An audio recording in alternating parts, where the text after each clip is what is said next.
ఒకసారికి ఈ పాట పెట్టరు. నమో నమో నరేంద్ర మోడీ పలుకుతున్నది యువత నాడి. విన్నరా? ఈ పాటతోటి ఆ పెద్ద ఆయన ఇజ్జత్ తీసినట్టు అనిపిస్తా ఉంది ఇప్పుడున్న పరిస్థితులలో. ఎందుకు ఈ మాట అంటున్నా అంటే, బండి భగీరథ్ పేరు చాలా బాగుంది, కానీ చేసిన పనులు అస్సలు బాగలేవు. ఏంది 470 కోట్ల రూపాయలకు అధిపతి అయినటువంటి ఒక వ్యక్తి కుమార్తె మిమ్మల్ని 5 కోట్ల రూపాయల కోసం హనీ ట్రాప్ చేసిందా? బాజాప్తా ఒప్పుకోవాలి కదండి. ప్రేమించినా పెళ్లి చేసుకుంటానని, చేసుకోలేకపోతున్నా మోసం చేస్తున్నానని ఒప్పుకోవాలా.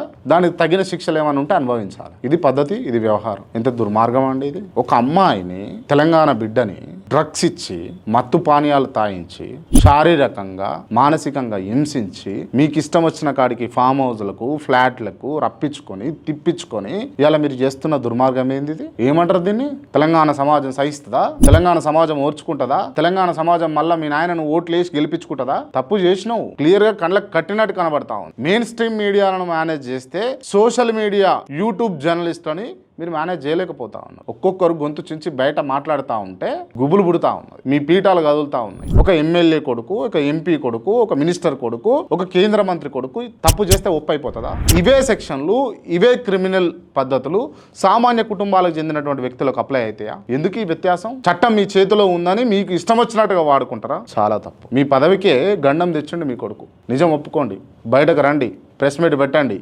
ఎస్, తప్పు జరిగింది, తప్పు చేసిండు, జైలుకు పోతాడు, శిక్ష అనుభవిస్తాడు. ఈ మాట చెప్పండి. అది కొడుకైనా, అడ్డగోలుగా పెరిగిన కొమ్మలైనా అని మీరు చెప్పండి. చెప్పినప్పుడు తెలంగాణ సమాజం మిమ్మల్ని నెత్తిన పెట్టుకుంటుంది. భుజాల మీద నీ కార్యకర్తలు ఇన్నొద్దులు ఎట్లా మోసిర్రో ఇంకా మునుముందు కూడా గట్లనే మోస్తారు. దయచేసి తప్పు జరిగిందని ఒప్పుకోండి. అడ్డమైన ఆరోపణలు చేసి ఒక కుటుంబాన్ని రోడ్డుకి ఇడ్చకండి. అమాయకురాలైన ఓ తెలంగాణ బిడ్డ, మైనర్ బాలికను రోడ్డును ఈడ్చి తన జీవితాన్ని చిన్నభిన్నం చేయకండి. ఎంత దుర్మార్గం అండి ఇది. ఆయన సిగరెట్ పీకలేంది, ఆయన ఊదుడేంది, ఎవరిని పడితే వాళ్ళను కొట్టుడేంది, హింసించుడేంది, ర్యాగింగులేంది, ఆయన చేస్తున్న వ్యవహారం ఏంది? పరారిలో ఉన్నాడా? ఇప్పుడు పట్టుకోలేరా పోలీసు వాళ్ళు? లేకపోతే పోలీసు వాళ్ళు కూడా పట్టుకోకుండా మీరేమైనా చేస్తుండ్రా? ఇవాళ కాకపోయినా, రేపు కాకపోయినా ఏదో ఒక రోజు సరైన నిర్ణయం ప్రజలు తీసుకుంటారు. మీ భాషలో చెప్పాలంటే చివరికి ధర్మమే గెలుస్తుంది. ధర్మమే గెలుస్తుంది, ధర్మం మాత్రమే గెలుస్తుంది.